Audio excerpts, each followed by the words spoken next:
friends, welcome to Law Chat 101. This is your legal BFF, Girija Patel. I am here today with you to talk about diversity and inclusion.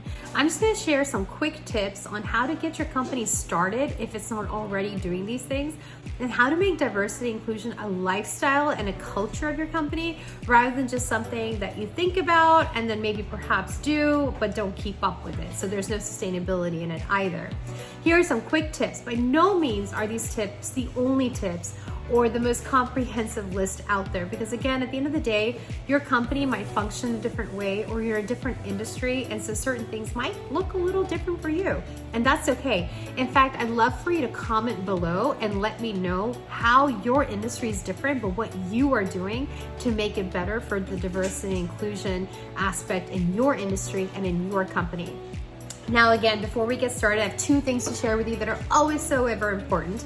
Number one, the information that I'm sharing with you, it is for informational and educational purposes only. It is not meant to be advice, legal advice, or any other type of professional advice for your business in particular. So please reach out to the experts when you do need that advice.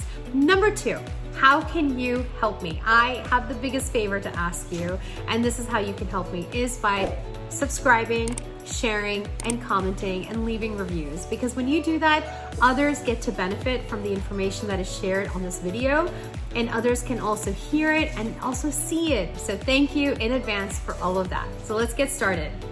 So diversity and inclusion are some buzzwords that we hear about all the time, especially in the last 2 years with a lot of the different social injustices that have happened. A lot of companies have incorporated a diversity inclusion division or somebody in their business that is overlooking the DEI in their business. But before we even get there, how do we start? How do we even know where to begin? So here's some quick, easy tips on how to get that started. And also, this is actually in honor of my receiving a Houston Business Journal Diversity and Business Award this week. I'm so beyond honored for that. And so I'm actually going to share some tips that I do in my own business, because diversity and inclusion is not just something I do once in a while. It is absolutely part of my corporate culture. It is one of the pillars of my business as well. And so I'm going to share some tips of mine with you all. Number one, take a step back and zoom out and look at your business and see, what is my business doing? How is my business functioning? And what are some of the things that my business is representing? Who are my clients? Who are my vendors or my manufacturers that I'm collaborating with? And then how is that looking? How does the landscape of my business look when it comes to diversity? Am I only very homogenous with certain types or groups of people, or am I allowing myself to provide services to a wide variety of people? And so when you're looking and stepping back and looking at your business from a lens of zooming out, you're able to better appreciate what's happening and better assess and audit the actual practices of your business, because what we think might be happening may not be really happening in reality. You know, like those, you think you're dancing a certain way, but then your real dance is absolutely not on point. So similarly, just zoom out and look at the policies in your business. What are you actually doing? And you may not even have written policies because you're a small business, or you just started your business, or it's something that you've just never done. Zoom out and look at it. Like, who am I attracting? Who are my clients? And how am I attracting those clients? And then who are the people that I'm working with? How do I represent diversity in my business? And then it kind of goes to number two when you're looking at marketing. What does your marketing speak? Is your marketing speaking diversity, or is your marketing speaking only a certain type of clientele? Now, I know sometimes, we might only be focusing on a certain gender or a certain target market of a age group, and then that's just the way your business is, and that's what the services and the products of your business is at the end of the day. And a lot of times also, it's just based on where you are geographically, and it's tough to show diversity when geographically it's nothing but a very homogenous target or a homogeneous outcome and output. And so those things do exist. However, what you could do is that maybe the pictures don't show diversity. Maybe the pictures and the images that you're exploring or showcasing doesn't do that. But what can do that is the language that you use on your website or on your marketing materials, or when you're speaking to somebody. What's the language that you're using? And so think about the marketing and think about what impact your marketing is making and who your marketing is bringing into, and whether that aligns with your target market, or is it something that is just by happenstance alienating certain parts of your target market because you don't even realize that your marketing is doing that. So again, zooming out and observing the marketing that you have and observing what you're doing. Number 3 way of implementing a DEI into your corporate culture is also the way you speak to your team members and the way you expect them to show up and the way you are showing up for them as well. If you have a inclusive nature or inclusive mindset, then the way you're showing up is going to be with collaboration and inclusivity as well, rather than being exclusive. Now, in my business, collaboration is everything, not just with my team, but also with my clients and everybody that I'm working with. Collaboration is key, communication is key to me. And so I like to make sure that those words are ingrained in the conversations that I'm having, because then they know that that's what my expectations are. And in addition to that, with your team, you also want to have open conversations of what's working, what's not working. How is this happening? And is this aligning with the way we are supposed to be functioning as a company? So when you have open conversations about, diversity and inclusivity, it can be anonymous, it can be open, it can be drop it in a box type of situation where people don't have to put their name on it, but they can give ideas, because sometimes they might be afraid to do it or they just might be embarrassed to do it. And so having that safe space for them where you're showing that there's no judgment here. I'm open to hearing ideas. I'm open to the thoughts that are out there.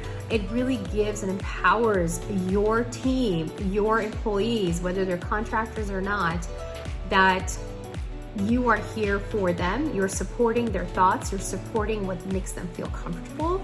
And you're also trying to, level up your corporate life with them. And so it's really important to have those open dialogue conversations where it's a judgment-free zone, it's a safe space for them, but it's also a space where they know that they're being heard. Now, what your implementation may look like may not always be exactly what they're saying, but as long as they have the knowledge that they're being heard, that makes a difference in so many different ways. Number 4 way to actually really start implementing DEI into your business is maybe to actually hire somebody who is specifically doing that for your business, or put somebody in charge who is specifically making sure that your policies, the way you're functioning in your marketing and internally and externally, is aligned with the goals that you have for diversity and inclusivity.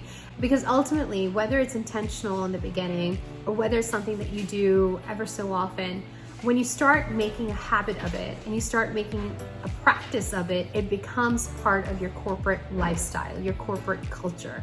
And that's what you really want to do, where diversity and inclusion is just a part of who your company is. And it's not something that you're thinking about anymore, because it is so ingrained into your system that it just becomes now natural to function that way. And so it's really important to have somebody, maybe put them in charge of that scope, so that they can start implementing bite-sized, intentional practices into your business.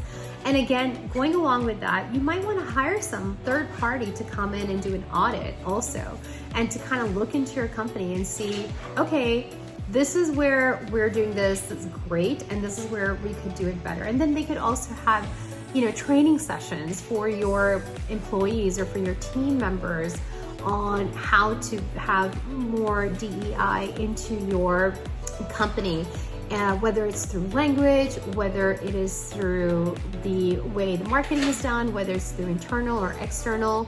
It is hiring somebody who can give you that feedback, and also training, because training is required. Somebody very wise said to me that your corporate culture is as good as the worst behavior that you are willing to accept. And if we don't even know that we're accepting bad behavior that is causing friction in the company or is misaligned with your value system, then we are causing that corporate culture to be just like that, because we're willing to accept that worst behavior out there. And so think about these things and think about those bite-sized changes that you can make. Again, having open door policy in the sense of feedback and what makes your team more comfortable with regards to the speaking and who you're employing. Now, even when you're hiring, the hiring system that you have also, how are you doing the hiring process? What is your criteria? And how are you asking these questions? I know a lot of big corporations out there have literally template questions, and they ask the same questions to most of the candidates out there because they want to make sure that there's no discrepancy or biases that are coming in through those interviews. And so they're pretty formatted in the same way. But now with small businesses, that just may not happen. And so you want your questions, you want to have some questions out there, but make sure those questions are not alienating certain types of people or groups, or even when your job description's out there. What is your job description saying? Is it alienating certain groups that you are wanting to include, but you're not including because of your job description? And then where are you placing these job calls? All of these things matter because the trail connects the dots.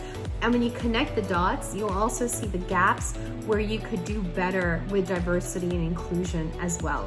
When you're not looking at the biases that come from certain types of backgrounds and then assuming that XYZ person is a certain way because of their background, and having a pretty unbiased interview process and having those conversations that don't give any type of biases out there, it might be more helpful to your interview process. And you may want to practice that with somebody or have two people on that interview call if you can, to make sure that you are trying to implement a more diverse and inclusive interview process rather than allowing biases to show up unknowingly, right? Because it does happen. It's not something that doesn't happen. We've all been guilty of it. We've all done it. Just recently I realized, gosh, I always say you guys because I am from the Northeast originally. And so you guys is like the y'all of Texas. But I think when I'm saying it, it seems it's very generic. It's all inclusive for me because it's not specifying any one particular person. And, local colloquial language is that it includes everybody. However, there are times though with the word you guys, I could be excluding a whole group of people just because I'm saying guys and I'm not necessarily including women. And so some very, very wise women who will be on Law Chat with Girija podcast later on, you're gonna catch this. They're all about diversity and inclusion experts. And they said to me, it's about the way the person is perceiving the information that you are sharing and you're articulating with them. So if the information that you're sharing with them can be taken wrongly or it can be taken in a way that is exclusive, then the language that you're using is questionable at that time. So have open conversations, have meetings with your team, have roundtable discussions on what diversity and inclusion looks like and how we can make it better. Be open, be communicative with your team, and make intentional steps towards every aspect of your business by zooming out and auditing and then making small steps of changes, whether it's your marketing on your website or in your pamphlets and other things that you use, or whether it is talking with your team internally or even with the clients that you're bringing in. How does your diversity and inclusion look like? I hope this was helpful to you. And if it was, again, please, I ask you for the favor of subscribing and sharing and leaving a review so that way others can also benefit from this. And tag GVP Law, tag your contract buddy, tag Law Chat with Girija. I love to hear your comments. I'd love to see you. Send me a DM about certain things that you want to hear about or talk about. Leave a comment below, and I will talk to you then.